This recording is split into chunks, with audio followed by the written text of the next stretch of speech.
Guys बात करेंगे अरशद वारसी और डार्लिंग प्रभास के बीच चल रही कंट्रोवर्सी के बारे में।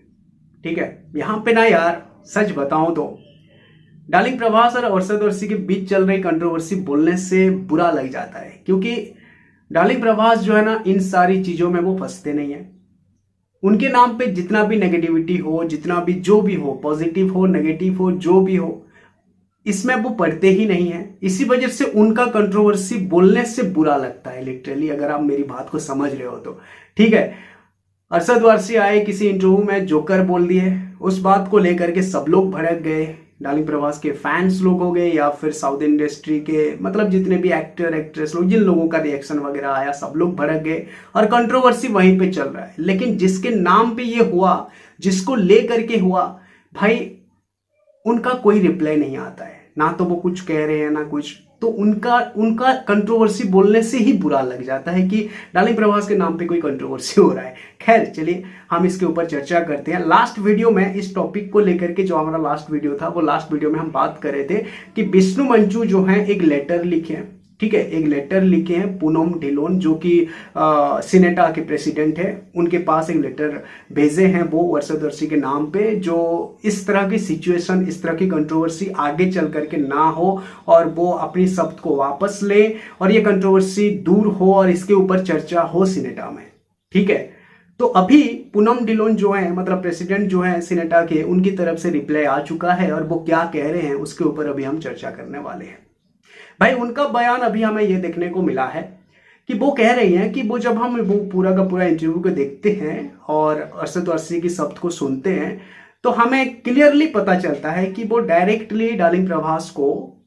जोकर नहीं बोल रहे, बल्कि वो उनकी कैरेक्टर को बोल रहे हैं। कल की 29 एडी मूवी में उनका जो कैरेक्टर है भैरवा, उसी कैरेक्टर को वो जोकर बोल रहे हैं। यहां पे क्लियरली पता चल रहा है कि वो डायरेक्टली निशाना नहीं साध रहे हैं प्रभास के ऊपर, लेकिन वो जो शब्द है जोकर, ये शब्द ही इस कंट्रोवर्सी का जड़ है और सभी का दिल को दुखाया है और ये कंट्रोवर्सी शुरू हुआ है। और वो भी प्रभास जैसे एक एक्टर को, उनकी कैरेक्टर को डायरेक्टली जोकर बोलना इस अंदाज से वो गलत है। तो इस चीज को अरशद वारसी खुद सामने आकर के क्लैरिफिकेशन दे।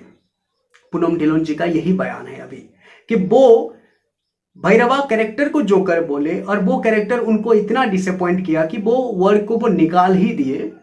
तो इस चीज को आकर के वो सामने आकर के क्लैरिफिकेशन दे कि वो प्रभास का बहुत सम्मान करते हैं, उनको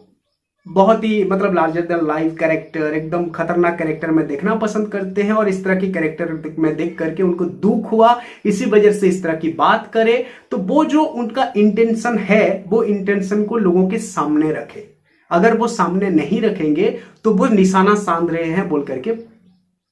पता चलेगा, मतलब वैसा लगेगा। तो इसी वजह से अरशद वारसी खुद आकर के इसका क्लैरिफिकेशन दे बोल करके पूनम ढिलोन जी का अभी बयान है और सही मायने में ये सही है। ठीक है, सही मायने में ये सही है। यहां पे देखो वो कैरेक्टर को जोकर बोल दिए और कुछ लोग कैरेक्टर को जोकर बोले, कैरेक्टर को जोकर बोले बोल करके अरशद वारसी के साथ खड़े हुए हैं और कुछ लोग जोकर क्यों बोल दिए हैं बोल करके अरशद वारसी के खिलाफ खड़े हुए हैं। तो वो इंटरव्यू जब हम देखते भी हैं तो हमें ये भी पता चलता है कि वो कैरेक्टर को ही बोले हैं, तो उसका जो इंटेंशन है एक्चुअली में, वो इंटेंशन को आकर के सामने अरशद वारसी अगर क्लैरिफिकेशन देते हैं तो इसका कुछ हल निकलेगा और सुलह हो पाएगा। ओके, पूनम ढिलोन जी यहाँ पे ये भी कहते हैं कि पूरा का पूरा इंडियन सिनेमा, हम सब लोग एक ही इंडस्ट्री है, यहाँ पे बॉलीवुड वर्सेस साउथ ये सारी चीजें गलत है। ओके, और ऊपर से प्रभास जैसे एक ऐसे एक्टर जो कि अभी सभी के प्रिय हैं, उनका फैन फॉलोइंग बहुत ज्यादा है, उनके प्रशंसक बहुत ज्यादा है, और वैसे एक एक्टर की कैरेक्टर को अगर जोकर बोल दोगे तो बुरा तो लगेगा। तो इसी वजह से अरशद वारसी को सामने आकर के क्लैरिफिकेशन देना पड़ेगा,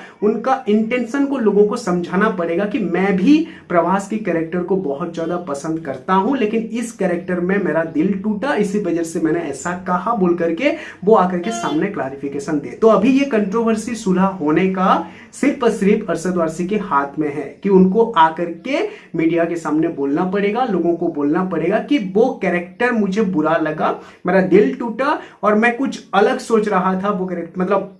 सुपर हीरो प्रभास को लेकर के बहुत कुछ ये सोच रहा था, लेकिन वो नहीं हो पाया बोल करके मेरी मुंह से फ्रस्ट्रेट होकर के इस तरह का वर्ड निकल गया बोल करके अपनी इंटेंशन को वो क्लैरिफिकेशन दे, लोगों को समझाएं। इस बात का अभी डिमांड है। खैर देखते हैं अरशद वारसी इस बात को कितने मानते हैं और आगे आकर के क्लैरिफिकेशन देते हैं कि नहीं देते हैं। भाई दे देना चाहिए लिटरली, ओके दे देना चाहिए लिटरली। पूनम ढिल्लोन जी डार्लिंग प्रभास की बहुत ज़्यादा तारीफ करें और वो इंडस्ट्री में बहुत अच्छा काम कर रहे हैं और एक अच्छे हीरो ही नहीं बल्कि एक अच्छे इंसान भी हैं। उस तरह की उनका बहुत ज़्यादा तारीफों वाला मतलब हमें वो देखने को मिला है। और ये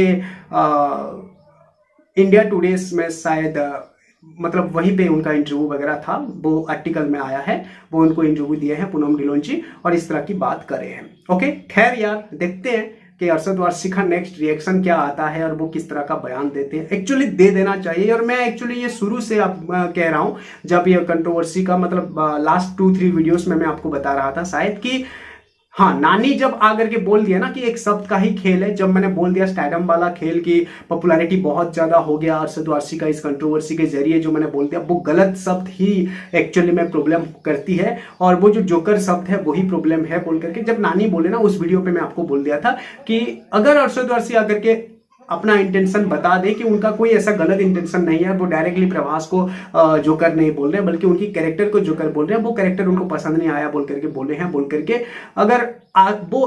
कहते हैं, अगर क्लैरिफिकेशन देते हैं, अपनी अंदर की इंटेंशन को समझा पाते हैं लोगों को, तो ये कंट्रोवर्सी दूर हो जाएगा। ओके खैर देखते हैं, इस तरह का तो अभी निर्देश आया है सिनेटा की तरफ से अरशद वारसी को, वो क्या कर रहे हैं आगे, किस तरह से अपनी इंटेंशन को समझाते हैं लोगों को और किस तरह का क्लैरिफिकेशन देते हैं, वो देखना बाकी रहेगा। लेकिन गाइस यहाँ पे मैं एक चीज जरूर कहना चाहूंगा, अगर अरशद वारसी अभी सामने आकर के नहीं बोले, अपनी इंटेंशन को नहीं समझाए, क्लैरिफिकेशन नहीं दिए, तो यहाँ पे बिल्कुल ये धरा जाएगा, ये समझा जाएगा कि वो प्रभास को ही जोकर बोल रहे थे। ओके अगर उनका ऐसा कोई इंटेंशन नहीं है, सच में भैरवा कैरेक्टर उनकी दिल को इतना जोरों से तोड़ा कि वो फ्रस्ट्रेट होकर के वो शब्द को निकाल दिए, ओके तो पता चलेगा भाई, उनकी इंटेंशन पता चल जाएगा। बस वो सामने आकर के क्लैरिफिकेशन दे दे और उनकी क्लैरिफिकेशन का हमें बहुत ही ज्यादा इंतजार रहेगा कि वो किस तरह से इस चीज को समझाते हैं। Okay thanks for watching, have a nice day, take care.